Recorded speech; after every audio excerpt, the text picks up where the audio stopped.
And like the mom is the pimp, right? I mean, if you see her, the way she's whoring those kids out, she's like, Courtney, have you had your sex tape released online yet? Well, shave your back and get to it. Let's go.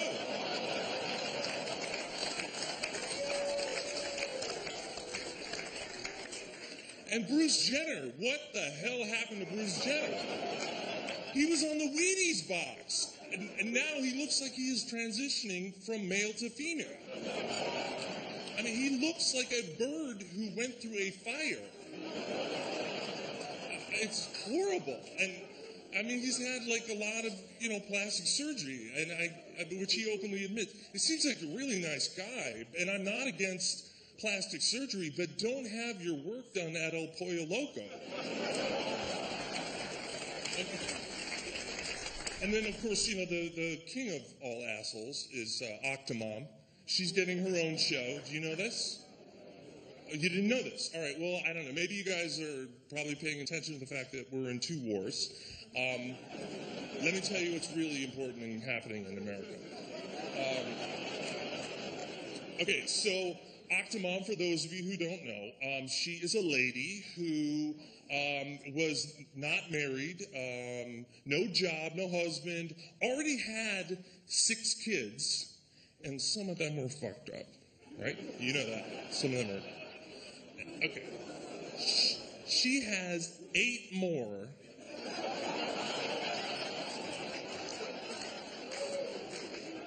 Six, 7, 8.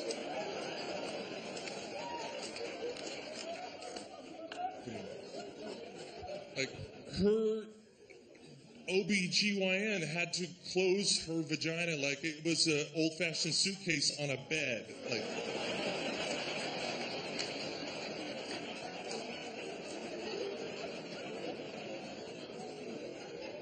and she is training to be a therapist.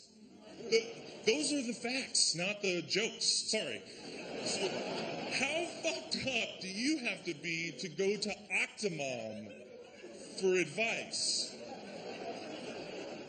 I have a family of skunks stuffed in my ass, and I thought you would be the only one who could relate.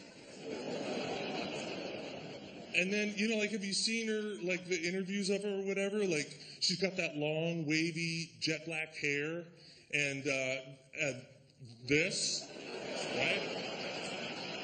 And a lot of people say that she is having plastic surgery so that she can look like Angelina Jolie. I say, no, she is just growing a second vagina.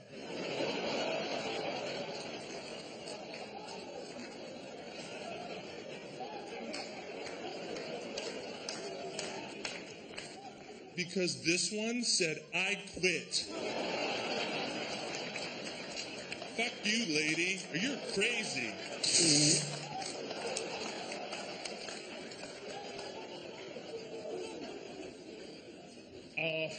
Anybody here have a dog?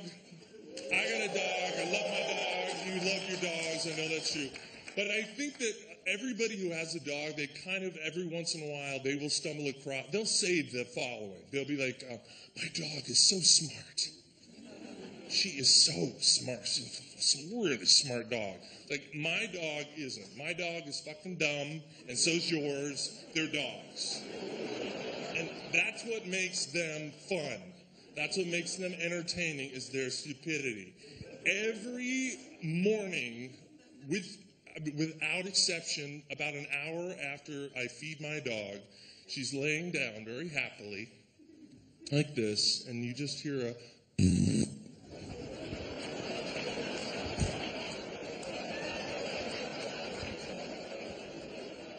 and she looks at me with a look of holy terror, like they have let Michael Vick out of prison.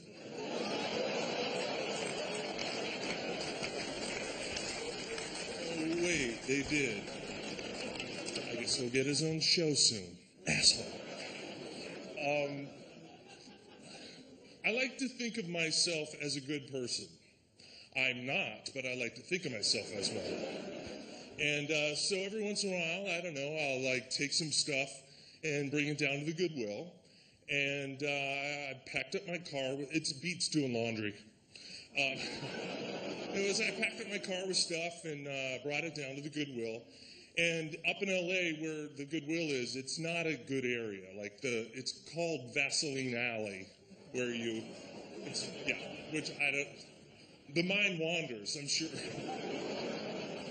So anyway, the way it works is, you kind of drop the stuff off in the back of the store, and then that's the receiving area, whatever. So I'm pulling stuff out of my car, doing loads, and everyone in the store was like, "You are such a good person." I'm like, "I agree." And as I was making my trips back and forth, I had noticed out of the corner of my eye this homeless dude. And he's kind of sitting on the edge of one of those giant dumpsters, and he's got bare feet, and he's trying to pick stuff out of the garbage with his feet. Like, how bad is your day when you're pawing? And he's one of those, like the level of homelessness, there's varying degrees, right? Everybody has their first day of homelessness, where, like they look kind of like an extra from Mary Poppins, a little chimney soot. Hello, I'm a little homeless. And then obviously it gets worse over time. Like this dude he was like a member of the super homeless. He looked like Chaka from Land of the Lost. It was bad, is what I'm trying to say. So as I'm, doing my charity work, I'm passing by him. And then on my last trip, he's gone. He's not in the dumpster. And I just kind of, thought, oh, well. And then at the last minute, I'm getting ready to get into my car, and I see this, like, over the edge of the dumpster. Hey, buddy. I fell in the dumpster. I can't get out. Hey, buddy. Now, I'm a good person, but I'm not that good of a person. I'm also a germphobe. Like, and I saw that dude. It was not pretty, But, hey, buddy. I'm like, fuck, what do I do? And then I had a thought, and I go, I'm not going to let you give up on yourself, man. I bet you can climb out of there. I believe in you. You can do it. I've been trying for a while. I haven't eaten in a while. I'm pretty weak. I'm like, fuck. This is not looking good. So finally I just go, I bet you $20 you can climb out of there. He climbs out. So, I think to myself, like, I'm happy to pay up. He earned it and everything. So I give him his $20 and he does this. Thank you, man. And at that point, I was like, dear God, please rain Purell.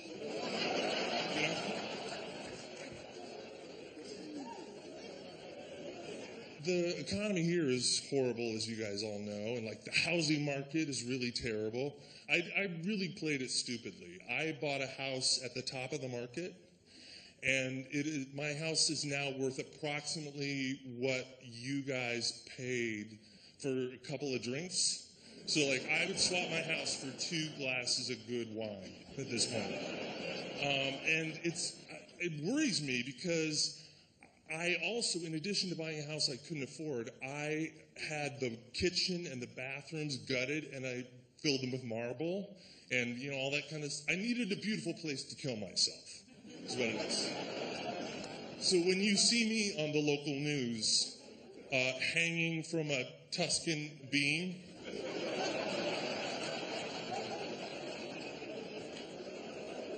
there's going to be a note on my lapel that says, look at the tile, it's gorgeous. And, we elected Barack Obama, and he was supposed to fix everything, right? And I'm a little worried. Now I think I may have mistaken him for the magical black man from the Green Mile.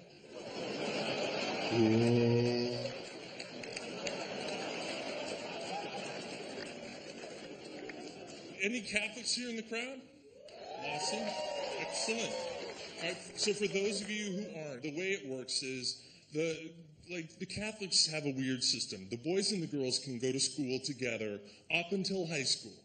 And then they separate the boys and the girls so they don't fuck, right? So, blowjobs, negotiable. But anyway, so I went to an all-male Catholic school called Servite High School right here in Anaheim. The girls' school was called Rosary High School.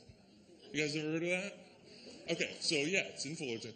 And to me, it's like naming a girls' Catholic school Rosary High School is a little bit of like Catholic overkill.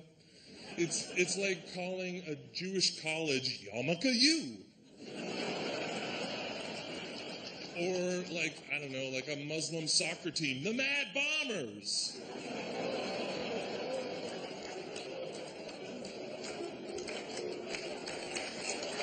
Okay, are we all right?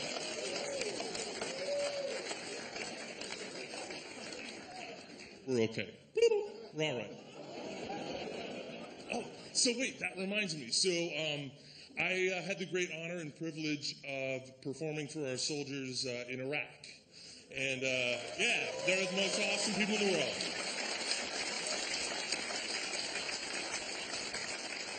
The most awesome people in the world, and it was a great honor to do so. And the show that we did was kind of an improvised show where we made everything up based on the audience suggestions. And, you know, whenever we did a scene, I would just sort of talk in the local Iraqi dialect and just be like, that was my little, you know, like if we were in a store, it'd be like, how much for this soda? I'd say $1.90 and cents, you know, whatever. So that was my little bit, my very respectful homage to the language. And when the show was over, the show went very well. And after the show, we all sort of sat at a table, and everybody, you know, had a stack of headshots with them when we signed autographs and took pictures, and most importantly, of course, thanked the soldiers for their service. And everybody had, you know, like 100 soldiers in their line, as I did, but at the end of my line, I had something a little different, which was an Iraqi woman, and this was the look on her face.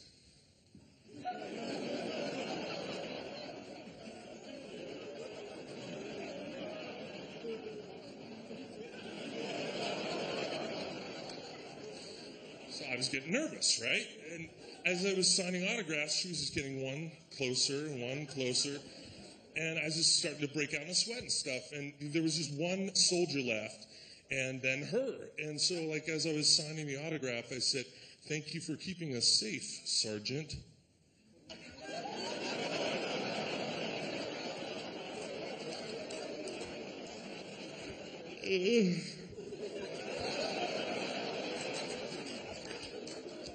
And he was like, "Thanks, Stuart," and like away he ran. I was like, so there I was, face to face with this Iraqi lady, and you know she wasn't having it. She was mad. So she said to me, "Mr. McDonald, my name is Salim. I am a translator for the American troops. Mr. McDonald, because I do this, I jeopardize not only my life, but also the life of my entire family. Mr. McDonald, the way you make my people sound, that is not the way my people sound. They sound like this."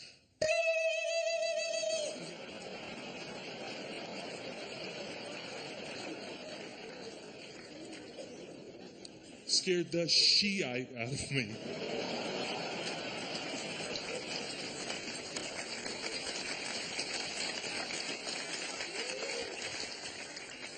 When you do stand-up comedy, you usually have to, like if you're traveling around, you usually have to do local news or any kind of press you can to get people to come to your show.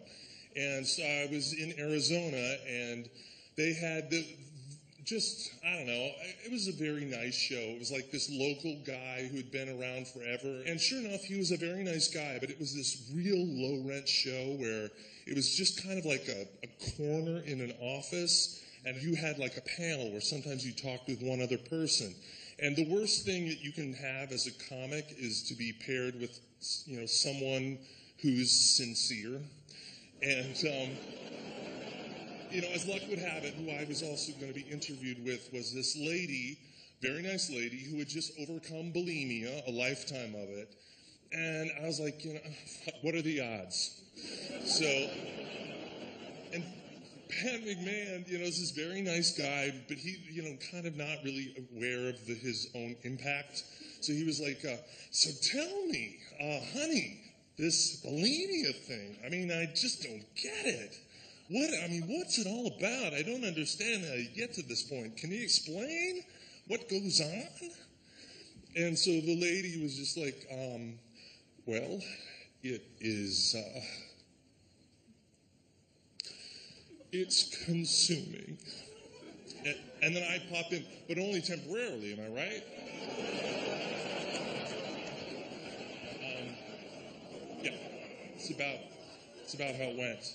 I realized, like, I've got, I don't know, like, this thing happens with me where I sort of think, you know, and being in comedy for as long as I have, I forget, like, what is an appropriate statement or not. So, for instance, and it happens, like, even with my own good friends. Like, for instance, I was at a dinner party with a large group of friends. There was one person at the party I did not know at the table. And that's all it takes for me is to, like, go into that mode, like, I got to get them to like me. And I know I'll tell them one of my hilarious stories, and they'll laugh, and then they'll like me. So we were at a restaurant, and I divide restaurants into two different categories. There are nice restaurants, and then there are restaurants that allow fucking kids, right? It's not that I don't love kids. I love kids. I just think that they are safer in their cages. I mean, I think that's not me. That's Parenthood Today that says that. Anyway, so we're there, and next to us is a table with a mother, and, you know, like, they have these new, like, I don't know, baby carriages that are like, I don't know, lunar modules now. They're huge, and there's, like, they could go over Mars with them and everything. And there's a baby in the thing, and it's going like, you know, making that horrible sound. Roughly translated from baby to adult is, I'm going to fuck up your night, and your night, and your night. Like, so, and then the mom is drinking whatever that kind of wine is that makes them deaf to their own children's pitch. Right? So everyone at my table, I was doing one of my hilarious stories, and everyone's looking over at, you know, the thing here. So I was like, yeah, I got to get them back, right? I know how I can get back their attention. I will get them back with a little joke. So I lean into my table and I go, apparently that woman doesn't realize her abortion is still alive. That's what happened. What? Are you fucking kidding? What? What? And, you know, it happens, like, even, like, with my own family. It's crazy. You would think that my family would be used to me by now, but apparently not. So I went to a family reunion, and I have to say that I went for, obviously, because I love my family very much, and also because I need material for Nights Like Tonight. So the family reunion was very lovely. My mom organizes all that kind of stuff. Now, she's a very staunch Catholic, so she wanted to have a Catholic priest bless the family reunion. And so we did. We brought a priest. But also because my mom is a very good hostess and there were going to be children there, she wanted them to be, you know, entertained. So she found a priest who could juggle. They exist. Okay. So, and, it's going very well. He's, I don't know, spinning the plates or the bowling pins, whatever he had at the time, and saying the prayers. It's all going very well. And one of my aunts turns to me and says, "Isn't your mom wonderful? She found a priest who can juggle." And I kind of turned to her and I said, "I don't know. I don't know if it's that hard to find a priest who's willing to surround himself with kids and do this."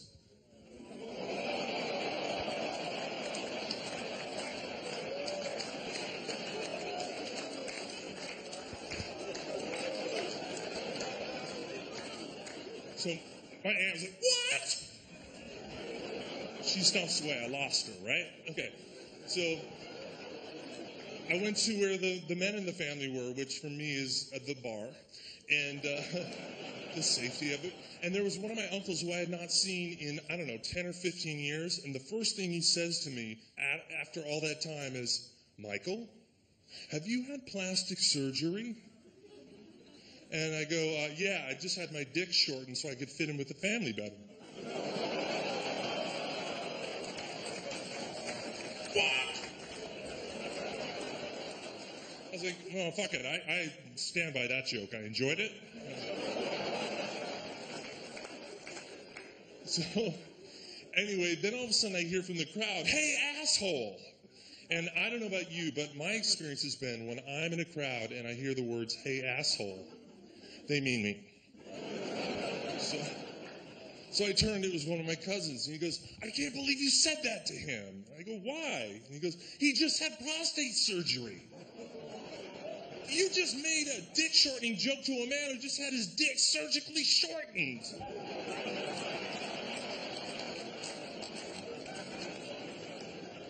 I was like, how should I have known that?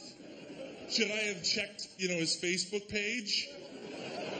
Status, sad, just had dick surgically shortened. Send. And what about the whole Facebook thing and MySpace and all those social things? We know way too much about each other already, don't you think? I hate it when somebody sends me whatever. Just ate a sandwich. Yum.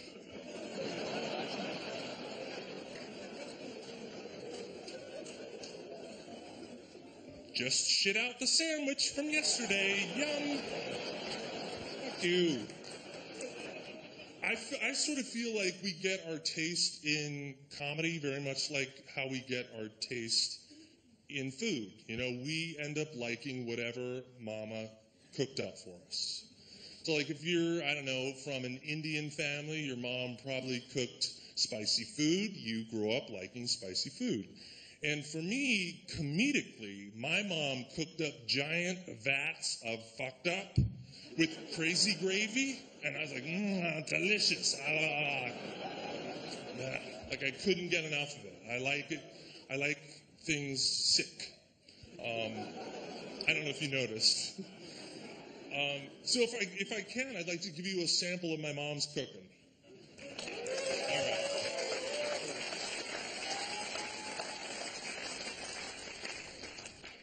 So, my mom is a lovely lady, and she stayed at home. My dad worked, and a very idyllic childhood. And that was all great, but every once in a while, there would be a little surprise when I came home from school. I was about 7 years old, and walked in and opened the door and said, "Mom, I'm home." And I kind of heard from the distance, "I'm upstairs." So I ran upstairs, and by the way, our house was like a Brady Bunch house, where upstairs was just 3 steps, no architectural purpose at all, but just, fuck it, let's put some stairs here, just 3, fuck it. So, bounded up the stairs to my mom's bathroom, and there was my mom, and she had a very sad look on her face, and I said, "Mom, what's wrong?" And she said, "This." And on her tongue was the most hideous, horrible, disgusting growth that I'd ever seen. And I said, "What is that?" And she said, "It's cancer." And I said, "Oh no, what do we do?" And she said, well, I want you to go into the kitchen and get a knife. I'm like, okay, what? Ran down the stairs a little less joyfully, into the kitchen, and grabbed a giant knife and a roll of paper towels, because I was a scout. And I went into the bathroom to cut the cancer off my mom's tongue. You've all been there, right? It's universal story, yes? Okay. Anyway, as I went to do it, at the very last minute, my mom kind of brushed my hand aside and went like this. It was just a contact, honey. I was like,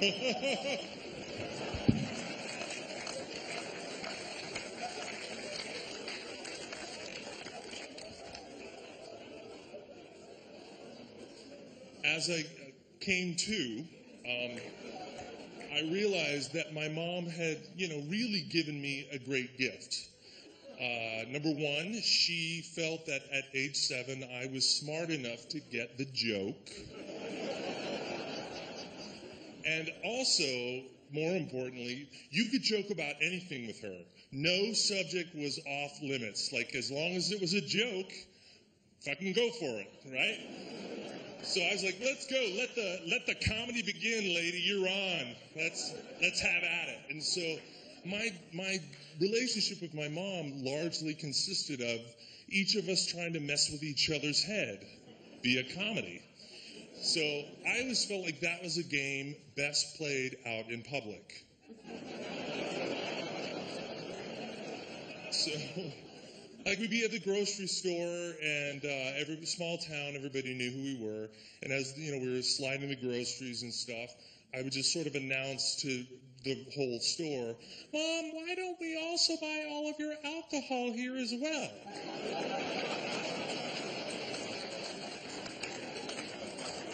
And then my mom, knowing the game was on, would go, oh, no.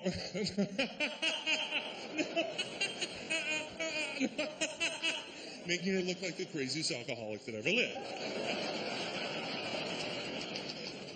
And we're Irish Catholics. Any Irish folks in the crowd? Awesome. Good. Oh, thank God. So then you guys know, like, the way it works with the Irish is if it's bleak and dark and horrible, let's talk about that. Like, the sicker, illness is really a good one. Death, even better, of course. But as long as it's really messed up and twisted and fucked up, let's talk about that. Okay, so my mom and I were, I think we were watching, like, the Terry Schiavo case? That was the lady who was in a coma, and her husband wanted to pull the plug, and the family didn't. It was on the news all the time, and you remember that video of her in the hospital? Was she looking at the balloon, were her eyes falling, right? It was awful, right? Horrible. And so we're watching that like it was, the only thing to do. And my mom kind of, after, just got silent. And I always know when she gets silent that something good's going to come out. So she's watching the whole thing happen, and she just turns to me out of the blue and says, oh, that's awful. Michael, do me a favor. If I am ever in a state like that, just spray me in the face with a can of Raid. Meaning, she didn't want to linger. And that if I was any kind of good son at all, I would kill her with bug spray. So, I just tucked that in the back of my mind, whatever, and just another one of my mom's gems. And my parents are getting older now, and I don't know about you guys, but this is my theory about having a conversation with an elderly parent. Having a conversation with an elderly parent is a lot like being on a game show where you have to guess the correct answer in order for the conversation to move forward at all, right? So, typical example, went to my parents' house, my mom, oh, Michael, oh, thank God you're here. Thank goodness. I'm so happy. Listen, it's awful. The people that live in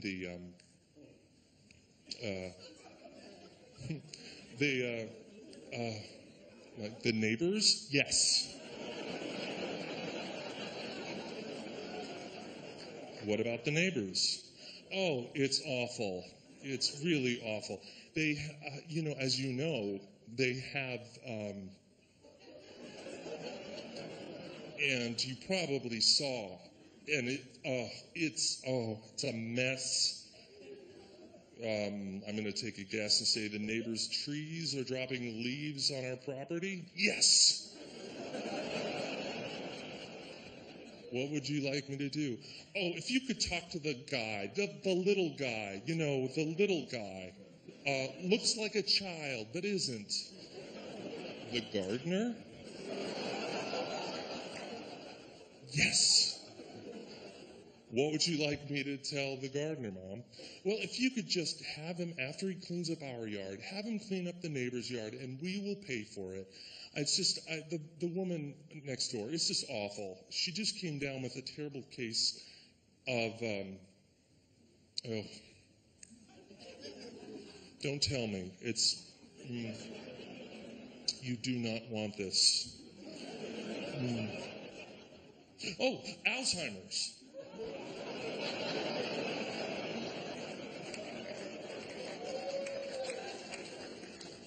So I turned to my mom and said, Mom, is it time for me to get that can of Raid?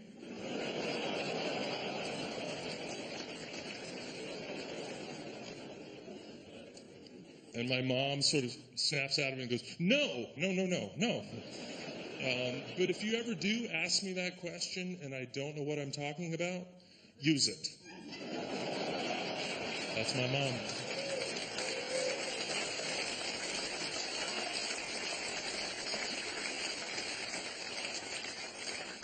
My mom can make a joke about anything, and that's what I love about her. My mom is also sort of the, if you haven't already noticed, my mom is the inspiration for the character of Stuart's mom. And who was so brilliantly played by Mo Collins. And my mom, she would say that has nothing to do with what happened, giving her due. She says no. But for me, all I would do is on the set of MadtV, I would just walk up with scripts and give them to people, and they'd be like, "This is so fucked up," and I was like, "That was so 1975." Anyway, for me, I really enjoyed doing Stuart, and I'm glad that people liked it and stuff. But I also do know that the universe has a way of letting you know when something is over and done.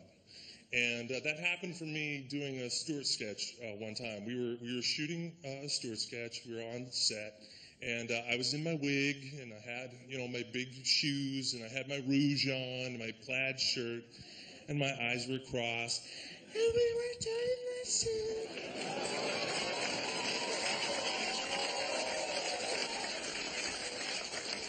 It was going really well, and then it came time for me to get on the floor. And I did, and I said, no.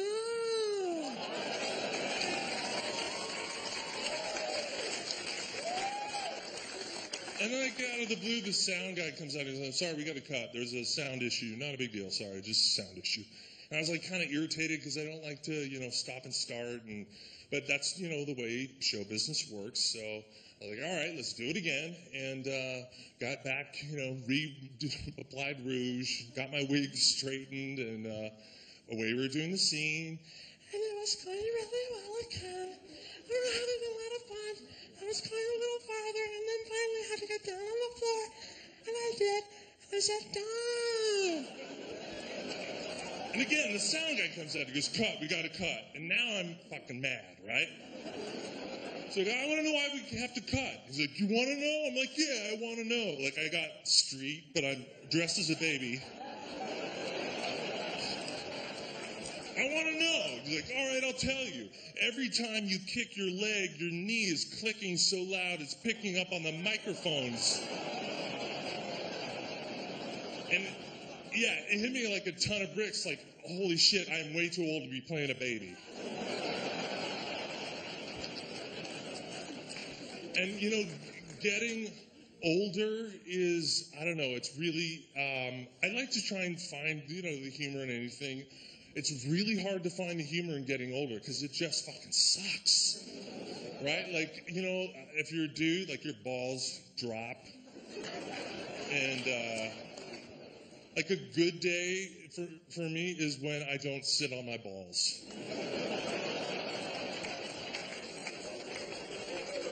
Like, it's always like, oh, all right, we're all right.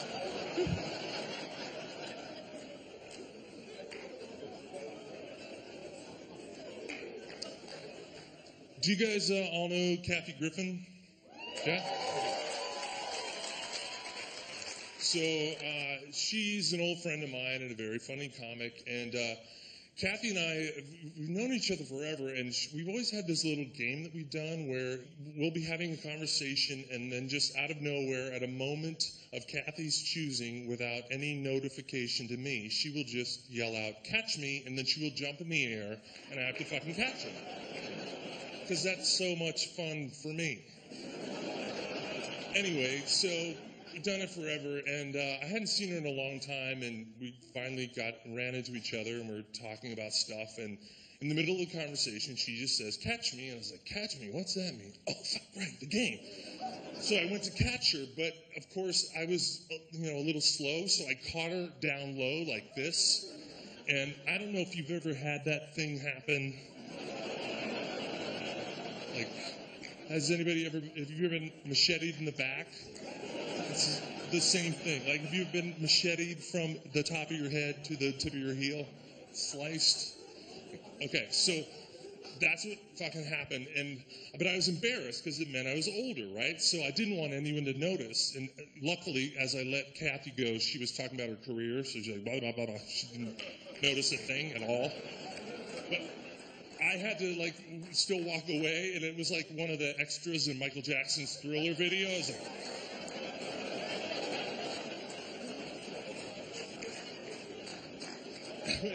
so I was in so much pain, I had to go see a physical therapist. Anybody here in the medical field or healthcare field? Okay, great. I would like to report somebody. His name is... he works in West LA, and I was in so much pain that I had fantasized about what it was going to be like to see a physical therapist. Like, I imagined was going to be sort of swooping in on a cloud of dry ice, and just with like a funnel of pills, and he was just going to dump them in my mouth, and I was going to float away. Instead, this is what I got. I was like, what? No, I don't know if you know Kathy Griffin, but we do this game. And he was like, there are people in show business who come in here all the time. I don't care. I don't have time. Just lay on the table, pain side up. It's like, all right, fine. So I'm laying on the table, pain side up. And again, he does not explain a thing to me. He slides one arm in between my thighs, one arm around the back of my neck, and then presses his dick into mine.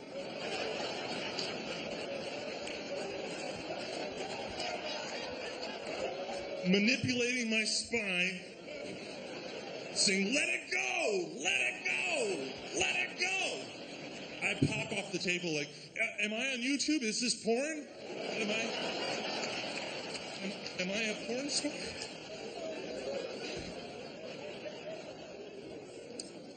And he says, "How do you feel?" And I go, like Jodie Foster on that pinball machine. That's how I feel.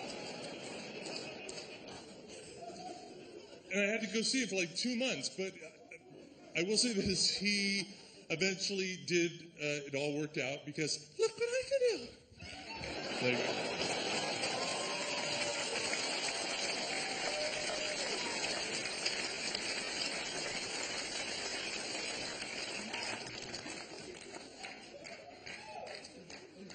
I am trying to figure out what to do with myself now that I have, all this free time. And one of the things I was thinking about is, hey, MadTV's over, but that doesn't mean I can't go and do other things. Like, I don't know, Al Franken, after Saturday Night Live, became a senator, right? maybe I should go into politics. So, really, I don't have your vote? All right. Let me see if I can convince you. Here's my thought is, I only really have passion for one issue, and that is for the legalization of marijuana. And,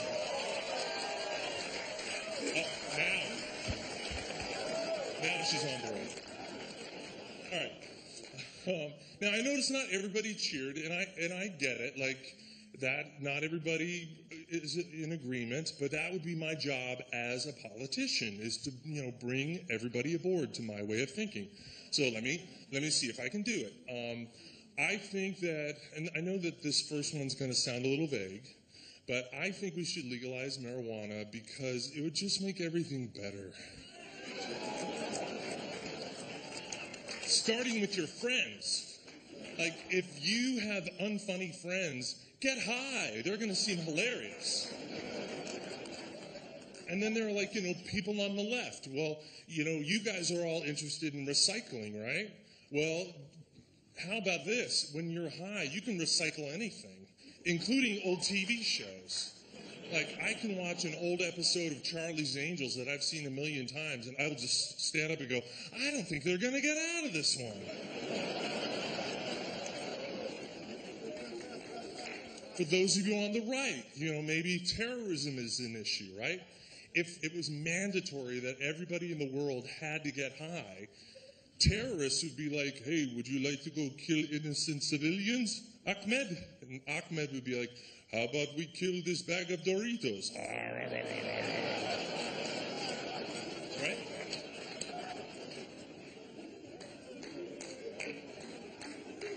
For me, what would be really my ideal job would be to have, I watch the HGTV, that network, the Home and Garden Network. So I would love to have my own show on that network. And it would be called Michael McDonald's High Style. And each episode would consist of me smoking an entire joint on camera. And then I would just rearrange the room I was in.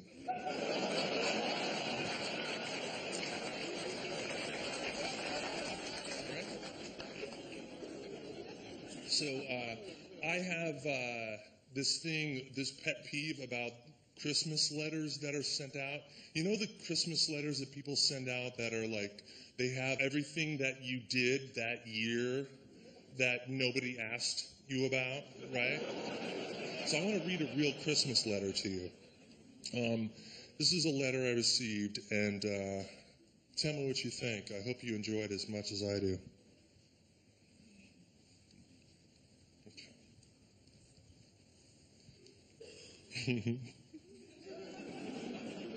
Dear family and friends, it's already that time of year again when we think of all of our family and friends who we don't see very often and hope to hear from. Our highlight of the year was a camera safari to Africa. Everyone had a wonderful time. Dan and I were there 24 years ago and had always said it was our most memorable trip.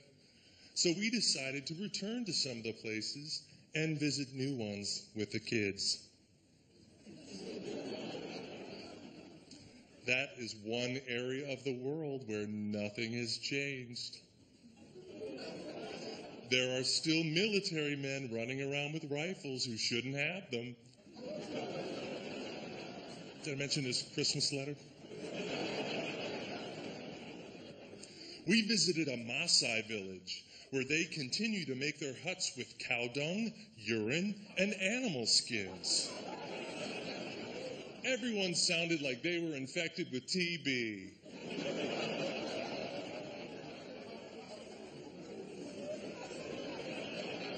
Ding, ding-a-ling, ding, ding-a-ling. Right? Dan's mother is still in a nursing home. We visited her in October, took her out to dinner and to her home for the afternoon. How fucking insane is that? Remember your home?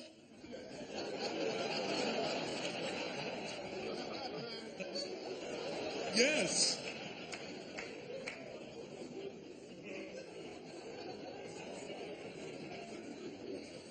My parents were in an automobile accident in October. The car was totaled. My mother had a deep head gash, which required 55 stitches. She also had many bruises and was sore, swollen, and black and blue for weeks. My father had gashes and injured his neck and shoulder. He is now wearing a huge metal contraption which is screwed to his head. May the holidays bring you joyful hours, pleasant memories, lots of friends, and happiness.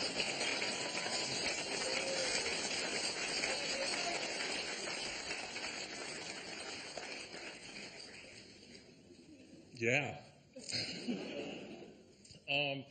I also had like a lot of great travels through stand-up, and one of them that I enjoyed very much was going to the city of Chicago. Now, anybody ever been to Chicago? It's a great place. Something very odd about that city, though. They have signs, I kid you not, on their freeway that say, "Hit a worker, $1,000 fine." I looked at the sign and I was like, I've got the money.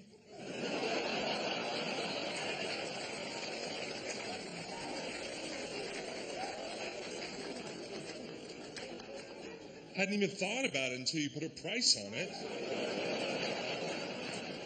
My rule of thumb is you should be proud of wherever you're from as long as it's not fucking Pittsburgh.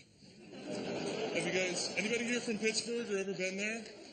Okay, well I have. You have? Okay, well then you know what I'm about to say is true. Okay, so first of all, it's Pittsburgh, or as it's known, Shitsburg, which like God took a shit and a city grew. That's not me, that's the Bible that says that. And so I was there in Pittsburgh, and I was playing comedy club there. And when you travel, I sort of feel like you have to kind of get to know the town. And the easiest way for me to get to know the town is to watch the local news. So this is me watching the local news in Pittsburgh. It was like just clicking through the murder, the suicide, the murder, the body was murdered, buried, dug up, re-raped, and murdered again. And these were the feel-good stories. So, and I kid you not, the real story that was going on in Pittsburgh was right around this time last year. It was Pittsburgh, I should say, to its credit. They have it's like I guess a park for the blind. It's like a safe place to wander, and which is like the bushes, don't have prickers or anything like that. So that's good. And apparently, like somebody, vandalized the park for the blind. Which, like, how big of an a-hole do you have to be to let's stick it to the blind.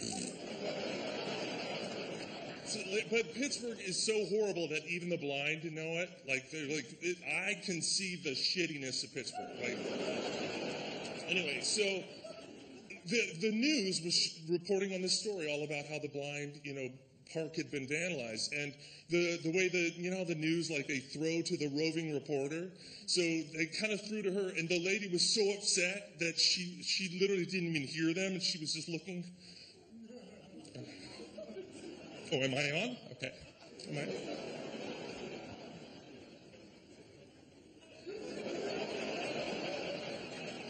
And also,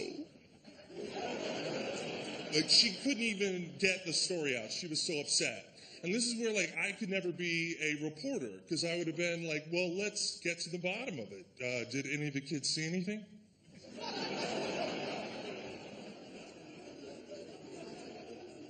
I also went to spend some time down in the South, and one of the things I like about the South is you can never tell when they say something. You never know, is it are they giving me a compliment or is it a challenge to a fight?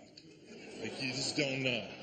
Like, I opened up a door for a mother and her children, and as I opened the door, the kids filed in, and the woman at the last minute just says to me, "Well, aren't you sweet enough to kill a diabetic?"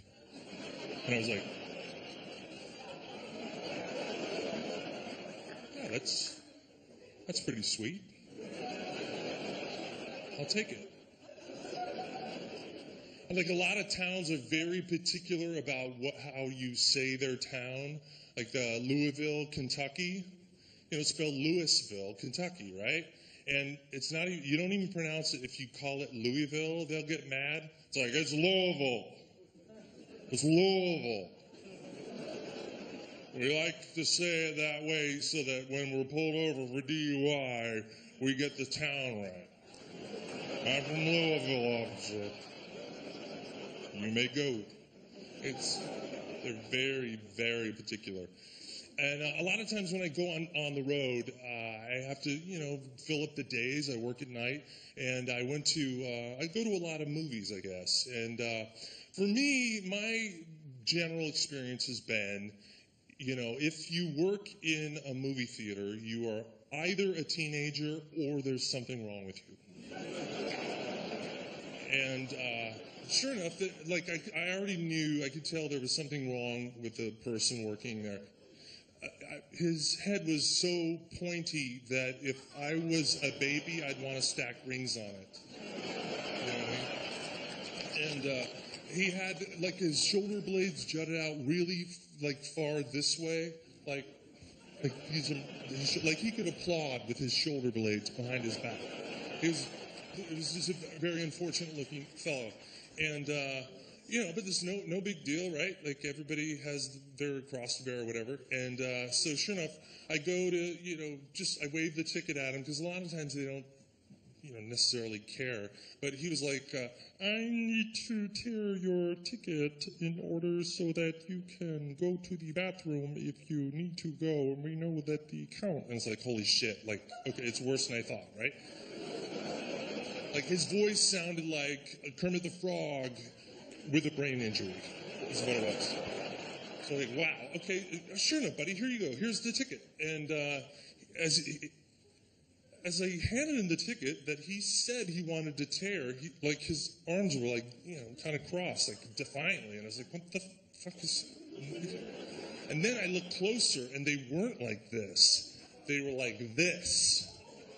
Like a T-Rex throwing gang signs.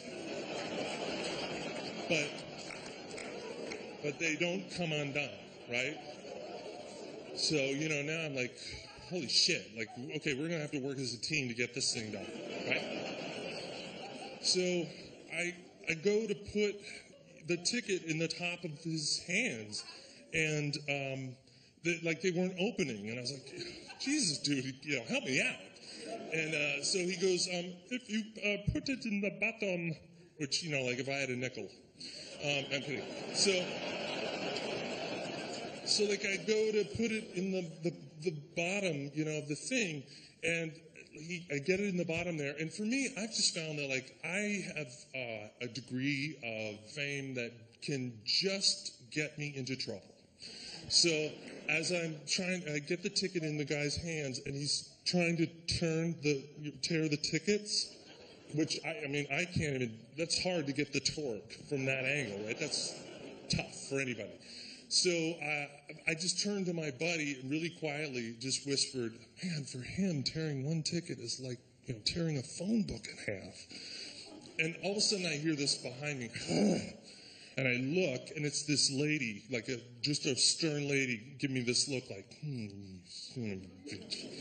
and then her face changes, and she's like, I know you.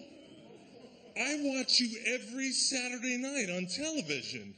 You're Will Ferrell. And I was like, yes, I am.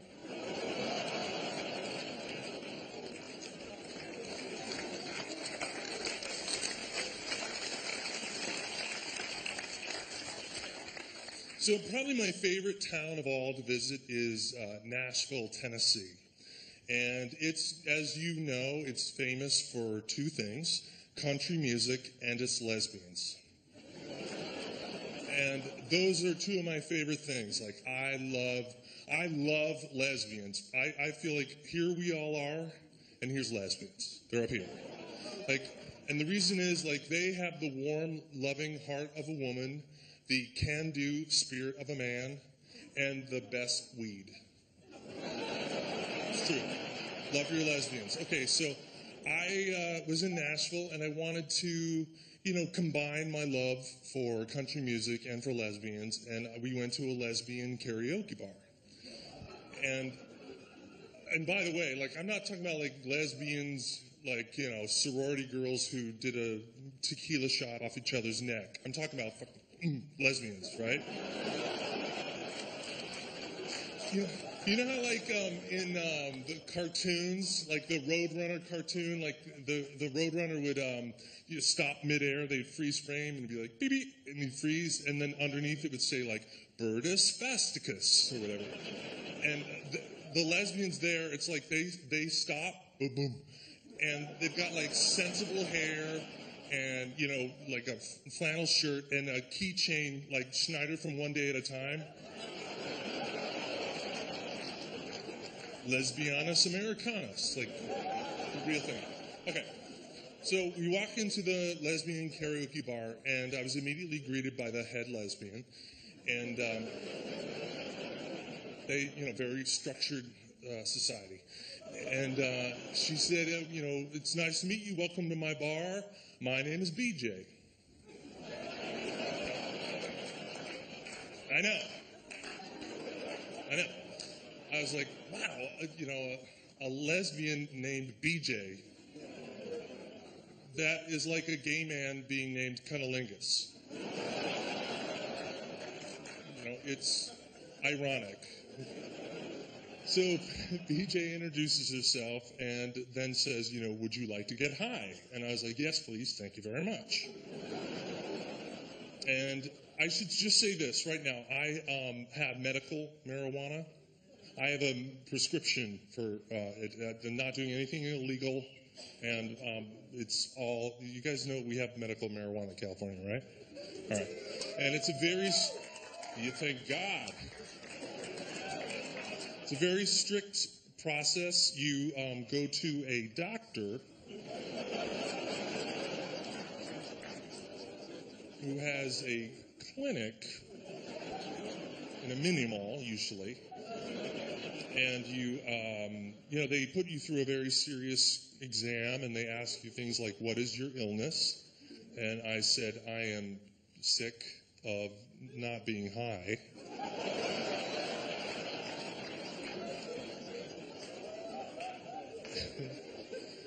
There you go. So anyway, where was I? BJ. Okay, so BJ introduces herself. We go out to her pickup truck to get high. And as we get in, she hands me the joint, and I realize, wow, I just met this person. There could be anything in this pot, So I turned to her and I said, BJ, there's nothing crazy in here, is there? And she said, just a little Tennessee magic. I was like, okay, that sounds legit. Thank you.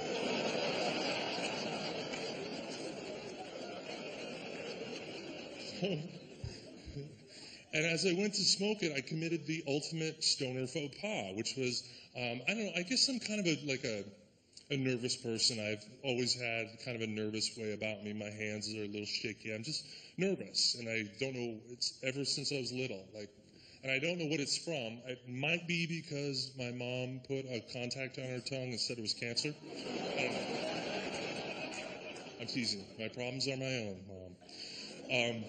Anyway, so as I went to take the joint from her, I committed the ultimate stoner faux pas, and I dropped the joint.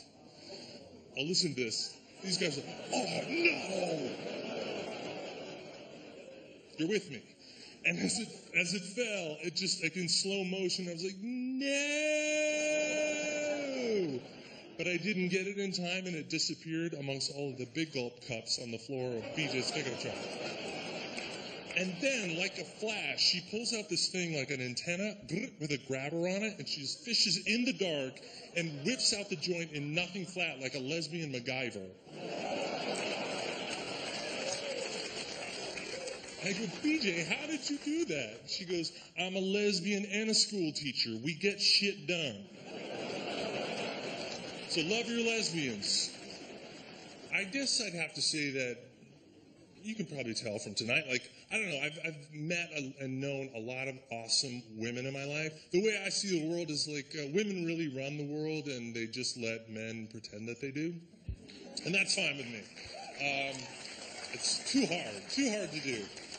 But one of the other great women that I knew growing up, it was one of my best friends, and his mother was this awesome lady, as my mom was. Like, my mom taught me certain things, resilience, and, you know, like being able to find a joke in anything, and I'll always be grateful to her for that. And my friend Mike Elliott's mom, she was kind of the opposite of my mom. My mom was kind of dark and complicated and awesome. And she was awesome in a different way. She was this kind of big, larger-than-life lady, really loud. And when I say larger-than-life, I mean she's a very heavy woman. She's a big, fat woman. There's no way to put it. She's a very fat lady, like a ball of pizza dough with a wig. Like, that's okay. But she never let it get her down. Like, she just made it work. And she would be the type of lady that kind of announced herself wherever she came into a room or whatever. She'd be like, "Hi, I'm Pat Elliott." And everybody would kind of turn, and then they'd just instantly fall in love with her because she was so confident. And they took me, the Elliots did, they took me on a family vacation to Mexico with them. And Pat Elliott, being who she was, big lady and everything, she just popped on a bathing suit, walked right down to the pool. It's like, "Hi, I'm Pat Elliott." And in 2 days, she owned the pool. Like, everyone's like, "Hi, Pat, we love you." So it was really great. And in Mexico, they have these things where, there are like rides where a boat can pull either a parachute or it can pull like an inner tube that's, like a hot dog, right? So one day, Pat is just looking at the ride being operated, and she's standing like this with her legs together.